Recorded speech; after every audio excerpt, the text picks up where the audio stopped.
we're exposing our ears to damaging sound waves, the importance of hearing protection is something that people become more aware of, only not everyone is doing it yet.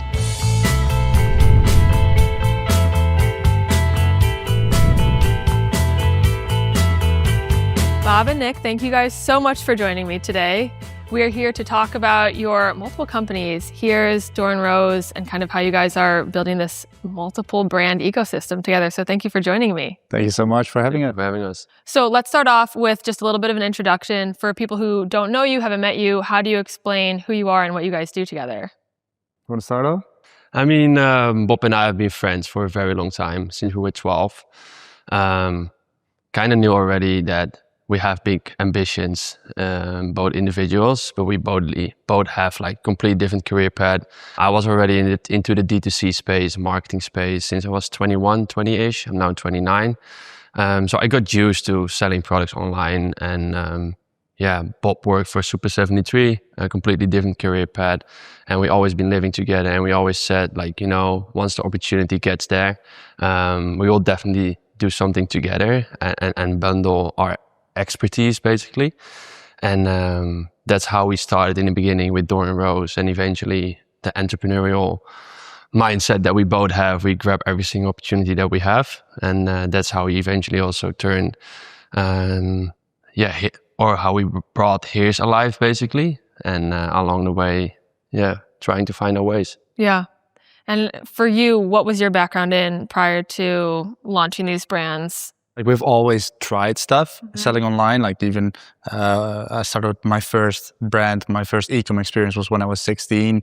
Like selling cheap bracelets, importing them from China and selling them for 10x online. And that was the very first e-commerce experience. And a lot of failed projects later, we eventually did something together, and that was Dore Rose, after doing so many things that didn't work out. Yeah. So you guys had the entrepreneurial bug from like a very young age, it seems. You said that you guys have lived together as well. So friends, roommates, and co-founders. How do you guys work together? How do you divide your time, your expertise, manage emotions? I think that's also how we found each other at a young age. You know, we had the same mindset, same interests, same ambition. What eventually like made us very good friends and eventually business partners. And the beautiful thing is that we're both very different. We're of course super close together, but we're also two completely different personalities.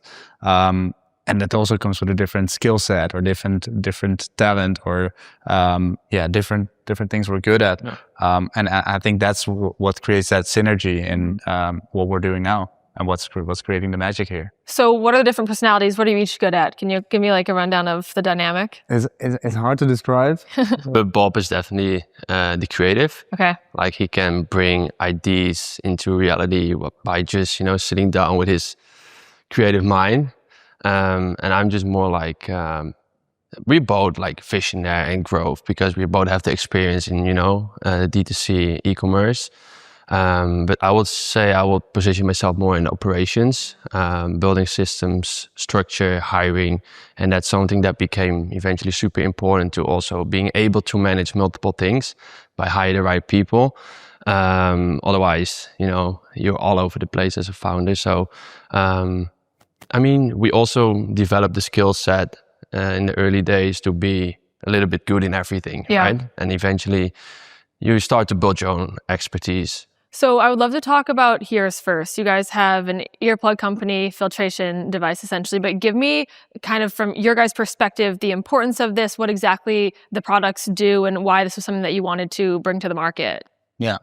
So like Hears is born from the idea that there wasn't a product that we wanted to wear ourselves. Like, we knew the importance of hearing protection. We saw an upward trend of the use of hearing protection in general. But we didn't find anything yet that we wanted to wear that was aesthetic enough, that was like not muffling the sound of the earplugs that we did try. That was, there wasn't a brand yet that we would feel affinity with. So that's also like the reason why we created what we created, not knowing what of a journey it would be and how much of a hassle it would be to bring an earplug to market. But the idea is born from that thought. Like, we wanted to sell something that we would buy ourselves, and that's how Hears was born. Can you give me a little bit of information about like what exactly the device does for people who don't know the brand or haven't used earplugs or any sort of like hearing safety device before? What exactly is this product? Yeah, like we're exposed to like super loud sounds in our daily life, and especially in the music industry and festival concerts.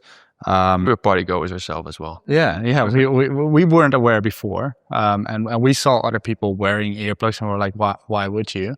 But then you start understanding what we're all doing, and that we're all damaging our ears in super loud music because our bodies are not used to those loud sounds, and like we always compare it like wearing sunglasses while staring into direct sunlight. We're exposing our ears to damaging sound waves every time we go to a bar, every time we clubs, some football stadiums, Formula One. So the importance of hearing protection is something that people become more aware of. Only not everyone is doing it yet. Right. Yeah, I think even like 1 out of 4 people globally are walking around with hearing damage or tinnitus. And yeah, like also to explain more a bit about the technical parts of the earplug is because during this whole R&D process, obviously we come from a D2C background where we started selling products online based on white labeling. So basically put our branding on an existing product, but this was the first time we had to build something from scratch. And you can imagine that, especially in hearing device, a medical product is a lot more complicated than start selling in a sleep mask. So yeah, with that in mind, we had to get all the people involved that were like either hearing specialists, audiologists, even DJs or even artists to understand what the needs are and what the quality aspects should be of the filter as well. And long story short, maybe you can explain a bit more about that as well, about the technical parts of the filter. That's how we partnered with Allison, one of the biggest filter manufacturers of Europe, also one of the best. And it was just the right timing. We pitched the idea and they said, guys, we love this. We love the branding. We need to do this together. So yeah, it was a bit of luck, right timing, and that's sometimes what you need. Yeah, totally. So for that filtration device, essentially people, like you said, at a music festival or a concert or, a sports stadium or something like that, they'll put these in and it essentially filters out extra noise and, doesn't block from what you're actually trying to listen to, correct? So yeah, so basically what it does is like we designed like this whole R&D process took so long because we wanted to create a filter that didn't diminish the experience. So we wanted to make sure that it didn't muffle sound and made you actually hear music as you should and as you normally experience concerts, events, but without the damaging sound waves. So that's something we have accomplished with the right partners that he was telling about, and like having the right technology that keeps that music as your normal hearing, but just at a lower volume. So who are the people, because you mentioned they're having to bring in a lot of experts, who are the people that you guys have built this team around? It's you two, but also a couple other co-founders, correct? And then who else has been part of this journey from the beginning to now? Yeah, so along this way, like we of course started from the idea, okay, this is what we want to create. And like I said already, it was a lot more challenging than we expected it to be. And other than launching a simple piece of fabric or, Right. that we were used to, we had to gather all these experts along the way. So we're talking indeed about audiologists, but also music experts, like music artists to mimic the actual sound experience and have them test the product. So along that way, we acquired a bunch of partners that helped us eventually getting this product to market. What was that journey like then, taking it to market? Was there like education required for consumers about like why this was important and, everything from that to branding wise? Like what was the journey to take this from the idea and you're starting to create the product to then putting it out there to the world? Yeah, I mean, we obviously had the experience on how to sell product into a market, and it always starts with different awareness stages. And especially hearing protection or hearing damage or tinnitus is quite an unaware topic for the most of the people. Like everyone knows you need, for example, good sleep to perform the next day, for example. But when it comes to hearing, it's just testing out what's working and what's not, and how do I get people triggered based on the ads that we push out. So it's a lot more. It definitely needs a lot more explanation than any other product. But that's also why we got excited for this because it's a quite untapped market as well. We don't have many competitors. We are not to copy because we have a patented filter. We have a design that's protected. You know, the whole branding is something that people can't copy. And it's just now the time by creating that buzz of awareness, by indeed working with the right partners like a Pasha Ibiza, like a YSL, Saint Laurent, is by creating the awareness that it's normal to wear earplugs, not only when you go to clubs, but also in the daily lifestyle. What are some of those other use cases? Because when I was researching about, your guys' company, I came across other things about, like, even if you're sitting in a cafe and you want to focus, like, plug this in so you can, lock in. What other reasons are people using these products for today? The technology that we're actually using is a technology made by Allison, like one of our partners that have been like researching those filters for years and years. And the initial idea to create this filter that we're now using mostly for the party scene was to simply create it for the industrial industry, because those are the people who really need to hear the loud, the high and lows in for example, a factory or a construction site. But it turned out that this was a perfect earplug eventually for the use cases that we're using it mainly for, like concerts, festivals, clubbing. But given that, it can be simply used for so many different use cases. But all it does, it's diminishing harmful noise while keeping the hearing or keeping the sound quality the exact same. So many use cases we've seen it suitable for, like parenting, for example. We see a lot of parents with young kids buying our earplugs. We see motorsports visitors or athletes using our product. We see musicians using our product. So it can be used for a variety. The office as well. Yeah. Got a lot of positive responses and feedback, especially in shared office spaces where someone is calling in the background or printing something, getting coffee. You don't want to get, distracted by the background noise. And funny enough, we also got a review the other day that people were using it for the first date. So in restaurants, to have like better conversations with each other, because especially these days in a lot of restaurants, there's like, music, or it's very loud around you and you can barely have a conversation with the other person across the table, right? And they gave us like, I had the best date ever and I could finally hear my partner or the date in this situation. No, it's a great point. And it kind of brings me to my next question. I think a lot of people who think about earplugs are not like young people because we don't necessarily have the noticeable hearing loss yet. But to your guys' point, like this starts to happen throughout all of our lives. So with that in mind, who is your target demographic of consumers today? I'm guessing mostly young people. Is there an age range or parts of the world that you feel like this is most prevalent for? So we see this trend. We see the popularity of a product mostly in Western countries. We see it mostly in the US, Western Europe, UK. But the age groups are quite surprising to us. We see a lot of older men ranging from 35, 45 is our biggest demographic in men, but younger women ranging 25 to 35 are our most buying demographic. So it seems to be women are quickly aware of the need to protect their ears. Yeah, totally. In terms of then turning this into a consumer brand, like you have been saying, you guys had that experience in consumer products and marketing and branding, and your guys' brand is like young and vibrant and new and fresh, and all of those things an earplug company like could easily not be those things. What is the creative process behind putting these ads out, these campaigns? Where do you guys get these ideas from to make it that way?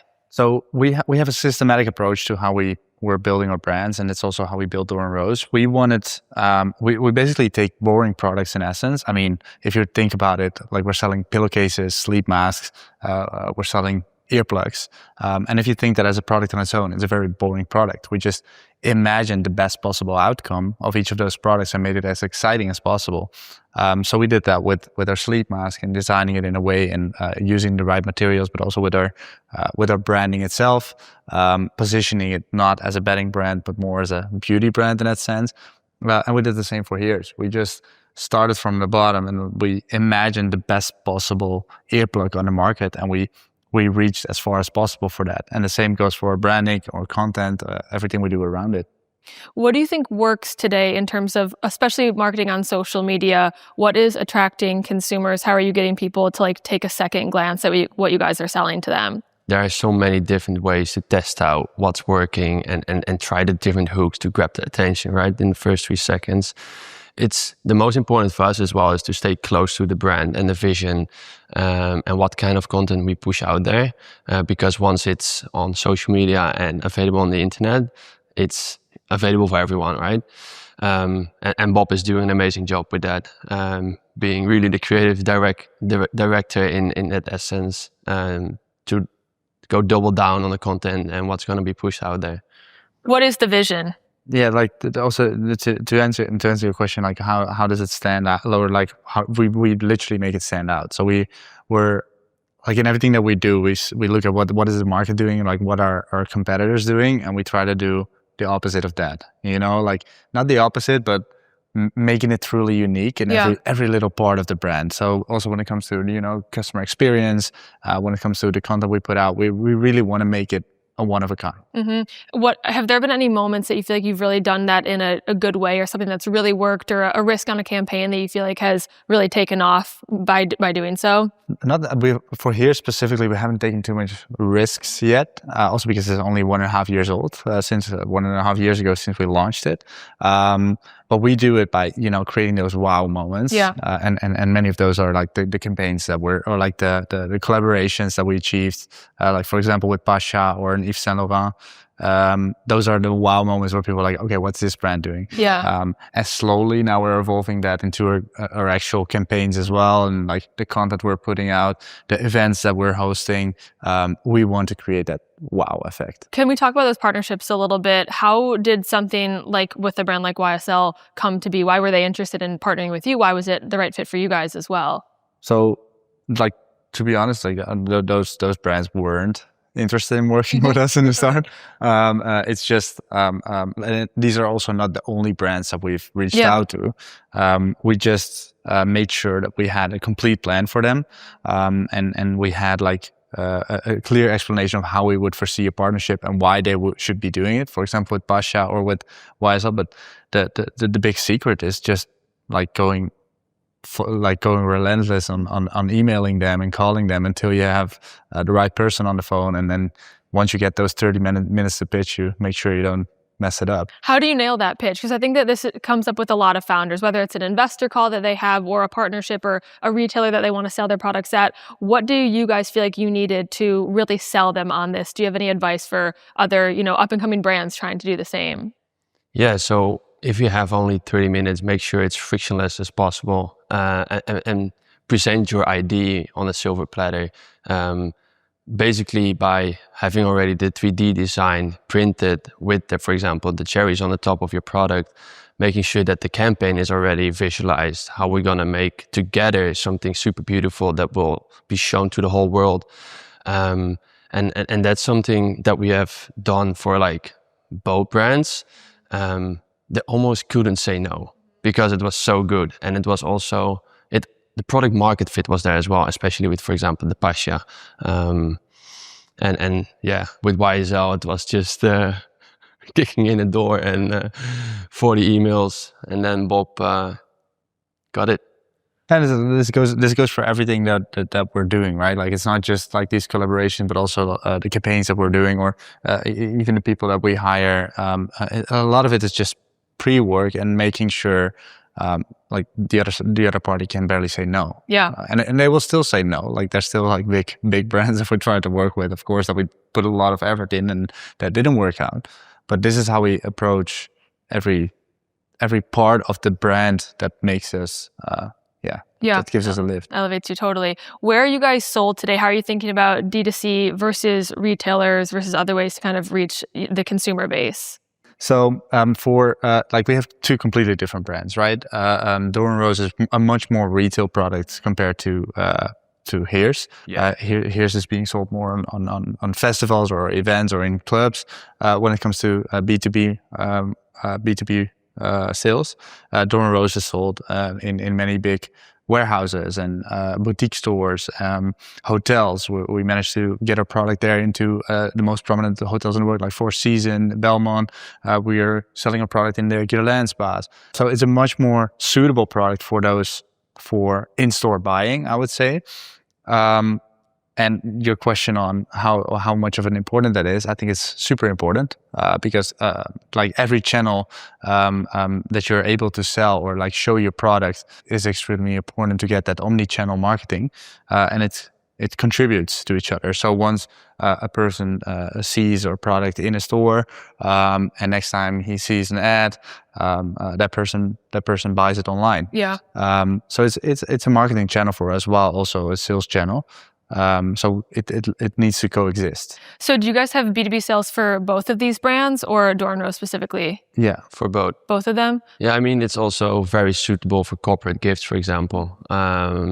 For both, we are able to customize the product in a way that it's, especially during holiday season, gifting season, and the sales on B2B and retail are skyrocketing because everyone knows, hey, this can be a nice gift for my employees, where we approach that also very personalized. Even the logo and even the colors of a company can be put on our product. Has that surprised you to have these other avenues of revenue come in, or was this always kind of in the back of your mind to do corporate sales or, B2B stuff? I mean, we never thought about it. Yeah.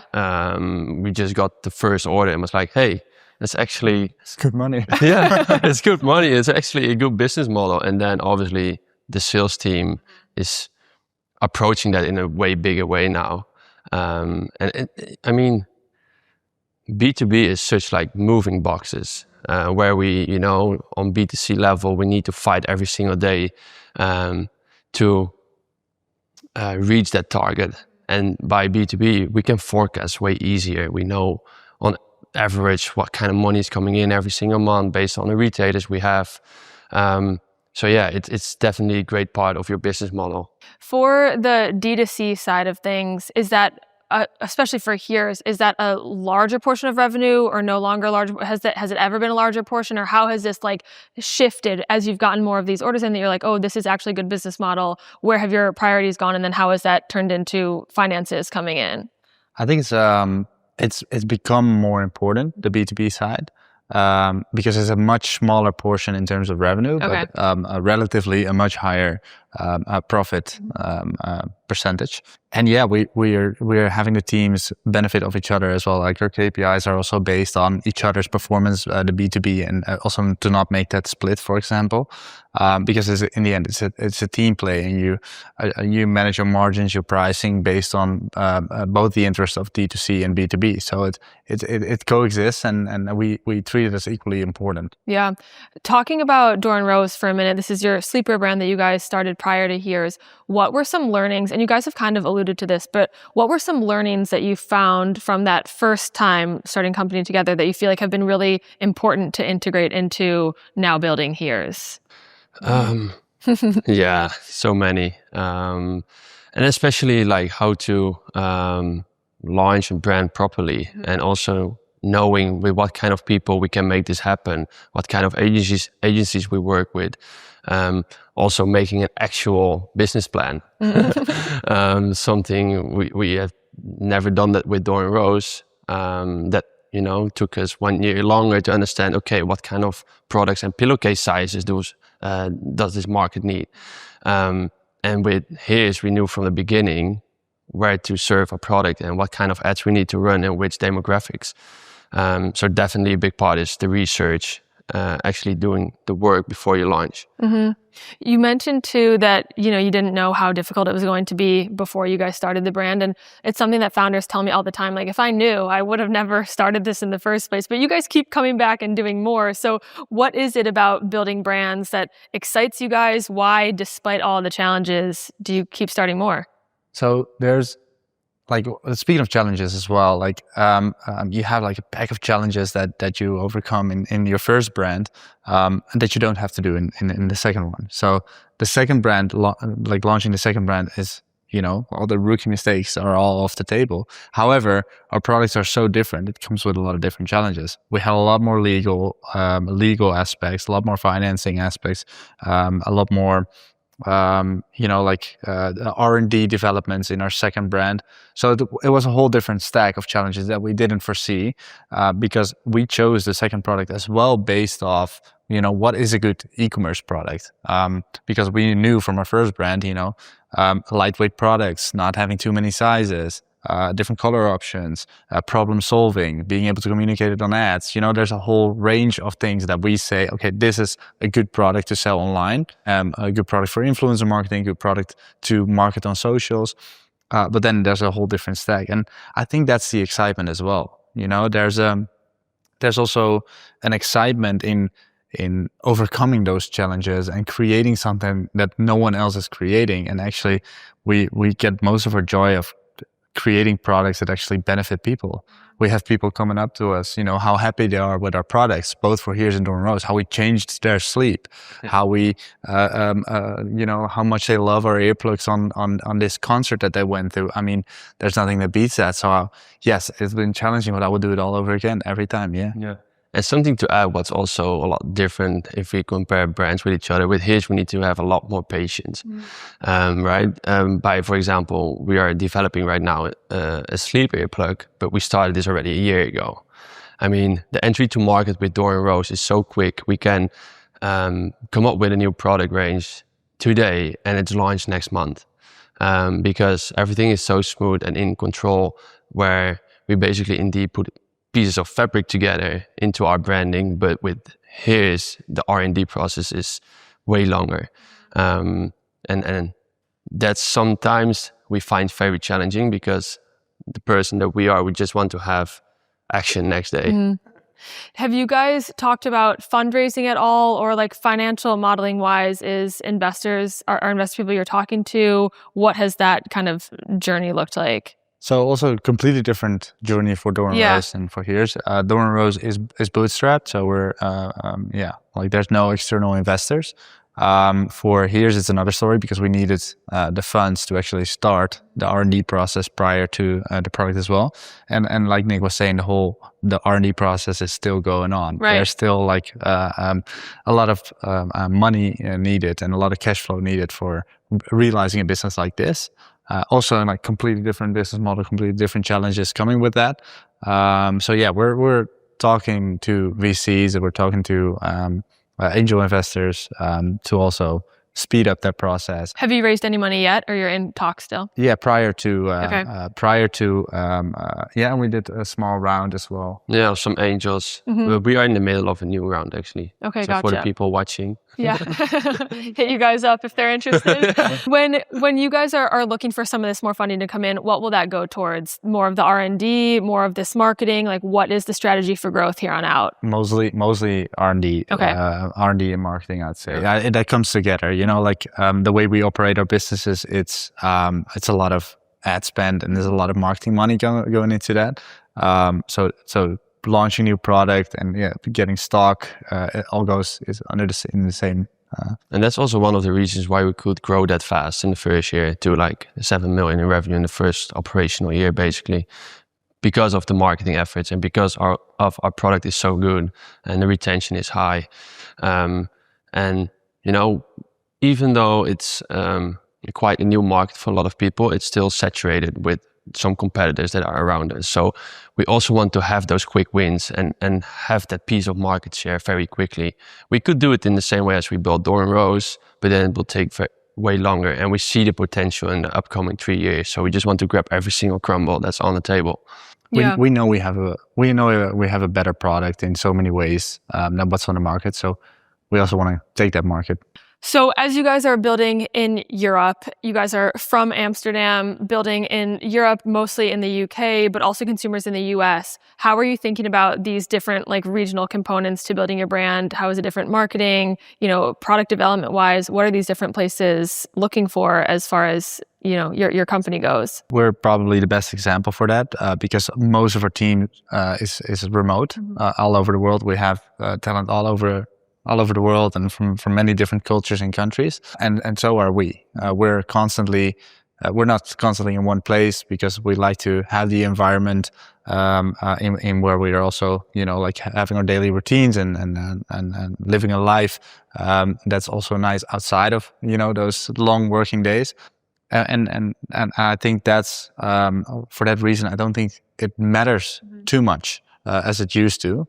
Of course, there's benefits to having an office and having people in the office, and there's also benefits to having a remote team. But I don't think we should, like explain it in a way where people feel that they're not privileged enough because they're from a specific country and it's hard to do business there. I think, especially when it comes to remote working and building your business online, the world has become a lot easier. Mm-hmm. In terms of then, with this kind of global mindset here, for founders around the world, what is your best piece of advice for how to build a global brand? Because I think it is very different to building centralized. So best piece of advice for connecting with people from across the world. Like sometimes I'm not even aware of that we're selling globally. It's just, doing your thing. And then eventually once you have a product market fit, duplicate that for all different markets. And indeed, some markets have a different approach where, for example, US people, you can be more direct response, right? You need to have some limited time offers. Somehow US people react very well to that, where Western European people are always a little bit lean back when they see like big discounts. So I would say that's the biggest difference between the markets. But like, just push your ads out there and let's see what's working and iterate on what's working and try to test as much as possible diversification. Yeah. And in today's, like, especially if you're starting, today's, social media algorithms make it so easy to reach so many people with so little money. So yeah, like start with that and see where your market's responding to your product. Totally. Well, thank you guys so much for joining me. It was great to hear about all you guys are building. I can't wait to see where you go from here.